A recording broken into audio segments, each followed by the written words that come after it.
il a causé beaucoup de mal au Sénégal. selon vous. waaw xam nga man sama wax laa wax. man waxuma sa gémmiñ sama gémmiñ laa waxee. d'accord waaye li tax mu causé Sénégal. Ousmane Sonko moo fi toogoon def conférence de presse nii. Sénégal dafa am dette cachée. man gëwuma loolu. waaye dette cachée boobu da ngay xool ñun li mu indi Sénégal ak li mu ñu yàqal économiquement. xam nga bu mu waxee loolu ci lendemain bi la mu di dégradé suñu note économique. waaye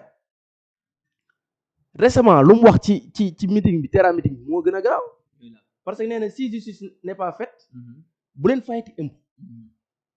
plan de redressement bu leen si joxe dërëm. et le premier ministre du Sénégal qui tient ses paroles. est sérieux ça. est sérieux pour un premier ministre. dans un état sérieux. Un premier ministre qui appelle à la désobéissance. Peut-être il a ses raisons. Yoo xam nga raison. Peut-être j'ai dit peut-être il a. Donc pourquoi nga bëgg je le défends pas. porte de sortie. Non, je le défends pas. Dama ni peut-être il a ses raisons. Xëy na moom mais nit lu mu wax xëy na moom anga xam na lu tax mu wax ko. N'est-ce pas? Yow yaa ngi gëmoo n'est-ce pas léegi bu fekkee dama jóg gëmoo Ousmane Sonko wala boo sañoon dañ koy dàq. Mais yow am nga say raison. Waaw léegi man dama lay wax lan moo tax ñu dàq ko ñu war koo dàq. Déjà nit la ku nga xamante ni à chaque fois sortie yi muy def nekkul sortie yi nga xamante ni yu rassurant la par rapport aux bailleurs de fonds bi aux investisseurs étrangers. D'accord. Vous voyez ñun ñëpp Sénégal ñëpp xam nañ dégg nañ Ousmane Sonko mu wax. gis nañ ko mu jëf. Vous voyez alors que état comme ni ma doon wax sànq silence la bëgg. état du nekk lépp loo gis da nga koy wax. état ay actes la yu ñuy posé. et des actes calculés. Calculer à présent, calculer dans l'avenir. Ça veut dire que en tant que premier wala président bépp jéego booy teg bépp acte booy teg war ngaa natt acte boobu kat acte bi moo ko tegee dans 2 ans fan la acte bi war a mën a yóbbu Sénégal. Est-ce que da ko yóbbu ci prospérité wala da ko yóbbu ci nasa naat kii nu ci na pour mun a naxas.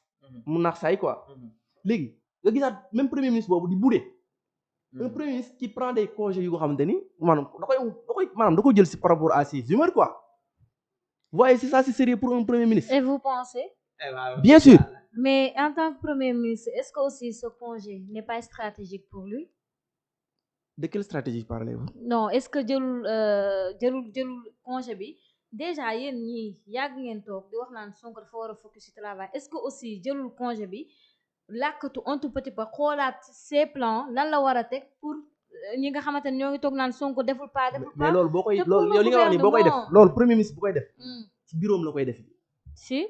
ci bureau la koy def. mais c'est possible nga jël congé de façon stratégique. mais xam nga soxna si xam nga. que l'on se dise la vérité. on est dans un état xam nga ñun nekkuñu ci lii moo war a xam nga état. doxul ci émotion kenn. li ma wax ni du émotion de liggéey laa lay wax. xaaral ma ñëw l'état c'est l'administration. c'est des textes.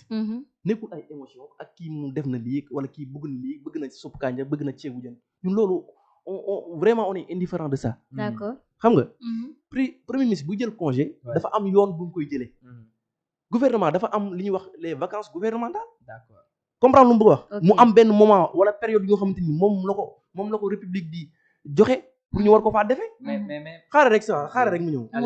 mais moom joxe congé bu nga xamante ni yow nooy comprendre Ousmane Sonko mu ni. dafa jël congé. ba pare yow après la naan mu ni dafa feebar na jël congé. à l'espace de 11 jours 12 jours. jël nañ ci ñaari yoon congé. benn bi dafa dem meeting. def terrain meeting. beneen bi instant bi prolongé nañ congé bi la ñu wax ba le 21. ci fan la ko teg. fan. moo tax ma ne la est-ce que c'est pas stratégique. man bañ naa ko ba may wax congé sax maanaam xam nga yow lu tuddee yow jusqu'à présent waxuma lan mooy stratégie bi.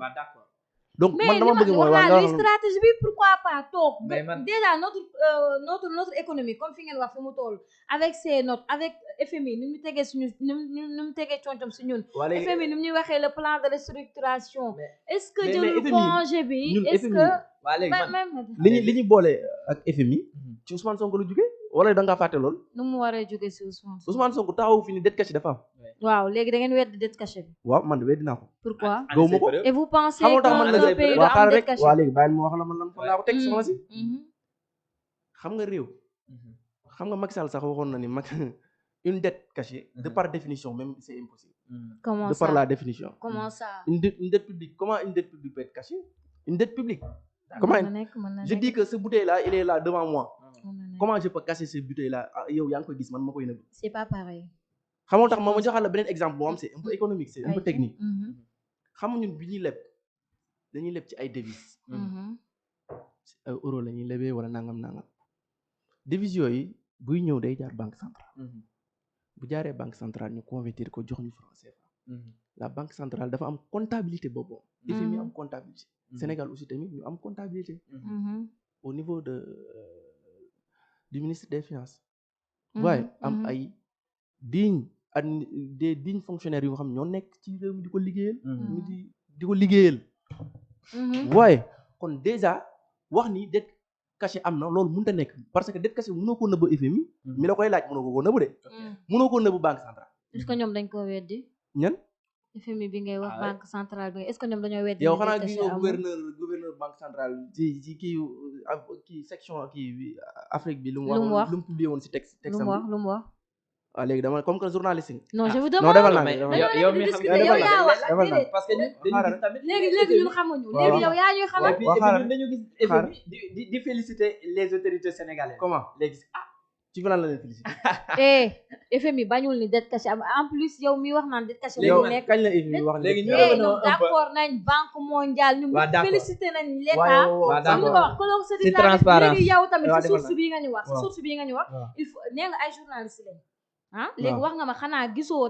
tel li mu wax man la kooku lu mu wax léegi foo ma léegi yow foo gisee ni Sooy banque wax. centrale dafa dëggal ni banque dette cachée am na foo ko mais même suñ ko dëggul félicité wuñ le Sénégal si pas yi nga xamante ne nekk nañu si dette cachée bi nga xamante ne transparence bi en plus dette cachée bi loolu kay gis FMI nañ ko jusqu'à présent déggoo mu weddi dette cachée bi soxna ni ngay toogee naa FMI dëggalul dette cachée bi mais aussi weddiwul dette cachée bi waaw Mais léegi xaaral man, waaw xaaral li ma rek bëgg a laaj. xaaral ma laaj ko Ayca. léegi yow banque mondiale fan ban document la publier lu officiel luy wane ni dañuy remercier Sénégal wala dañoo confirmer ni dette cachée am na déggoo li ma la wax de jusqu'à présent suñu confirmé wul ni dette cachée am na tamit weddi wuñu ni dette cachée am na waaw fan lañ ko weddee da nga gis benn communiqué weddi wuñu ko weddi wuñu ko mais kon ça veut dire que nañu yow- waxante dëgg xaaral rek xaaral soxna si xaaral rek weddi wuñu ko xam nga yow kon léegi gisoo fuñ ko dëggalee gisoo fuñ ko weddee léegi yéen kon foo leen teg ni dette cachée amul amul ba pare à chaque fois vous prenez l'exemple de FMI de waaw banque xam nga centrale tax man fan laa teg dette cachée amul soxna si ayca nee naa la Sénégal buy lebi ci ay devises lay leb oui je comprends devises ça yooyu doon bu ñëwee banque centrale dañ koy convertir Mhm. yow da ngaa gis banque centrale mu ni man dette cachée bi gars yi li ñuy wax ni am na voici les preuves gis nga ko Mhm. dama lay laaj gis nga ko wala gisoo déedéet man de Mhm. gisuma ayca Gisoo gisaguñ ko, ko déedéet. ñu dem kon ça veut dire que yow mën ngaa wax ni kon moom confirmé wu Waaw, déjà d'accord. ci li nga waxoon sax kon léegi d'accord. confirmé wu Mhm. on est d'accord mais tamit mën naa la laaj ndax ma Non, bàyyi ko mu gis nga banque continuer. centrale wala FMI fu mu wanee que ni lii dette cachée amul bu fekkee waaw léegi xam nga moom dama lay laaj xam nga gouverneur bi lu mu wax Ouais. lu mu wax nee na moom yëgul maanaam il n'est pas informé de ça maanaam affaire yi dette cachée yi ñu wax moom moom publié na ko ñëpp lire ko xam nga ba xam yéen en tant que journaliste lu ma waa ayca yow gis lire loolu et pourtant Yow gis loolu nañ ko lire de woon gis nañ ko waaw lay man sax lire naa ko nag léegi Mhm. nangu Gis lire nañ nga ko ko sérieusement lire nga sérieusement lire nga ko Mhm. léegi yow da ngaa dégg mu dëggal ni dette cachée am na déggoo ma dama laa ne même suñ ko dëggalul sax Déedéet. ñoom tamit weddi wuñu Dégguñu ko loolu. waaw Dégguñu xam nga déggoo mu dëggal ayca léegi nag waaye tamit dégguñu fu mu weddee loolu waaw c'est waaw, ça waaw, man li ma la wax waaw, c'est xam nga- simple de xam moom nga- moo bëgg dëpp samay wax xam mais nga man li ma la wax c'est dafa simple am langage diplomatique Ouais, ouais. xam nga FMI dafay am langage diplomatique bu muy utiliser ak les états Mhm. xam nga tey FMI du jàkkaarloo état souverain peut-être maanaam en terme de kii quoi Mhm. de gouvernance quoi ah d'accord comprendre Mhm. muy taxaw naan état bi li maanaam wala premier ministre li mu wax du dëgg Mhm. il ment mu utiliser mot c'est mensonge vrai loolu d'accord nañ xam nga loolu diplomatie la mais dalay utiliser dalay indil yi nga xamante ni sa xel dina daw dem foofu noonu ah oui par bu nee la ils n'ont jamais vu plus lan lay wax sax ils n'ont jamais vu une dette cachée aussi grande voilà waaye loolu la ñu wax noonu kon ça veut dire que loolu nag saa yi xam nga mu mel ni xam nga dañ doon utiliser ay figures de style en français buñu daan Très bien. xaaral maa ngi ñëw sax waaw maa ngi ñëw xam nga tey boo nee man damaa ree ba dee xam nga nit mënut a reetaan ba dee exemple wala nga ni damaa jooy géej xam nga loolu waxin la mooy que jooy nga mais jooy yi nga jooy métti na bëri na c'est-à-dire waaye métti na waaye mais tey soo taxawee FMI ni la mosuñoo gis dette bu rëy nii ci Afrique ku ko leb ça veut dire que loolu da ngay xam ne nag wax dëgg yàlla saa yi ñii dañ leen respecté quoi xam nga mais wax na leen lu wax beneen bi mooy xam nga yéen chef du base si boppam ñoom yéen da ngeen a wax ni gars yi bi ñu ñëwee dañoo changer le mode de calcul de la dette centrale waaye léegi ñoom peut-être yéen li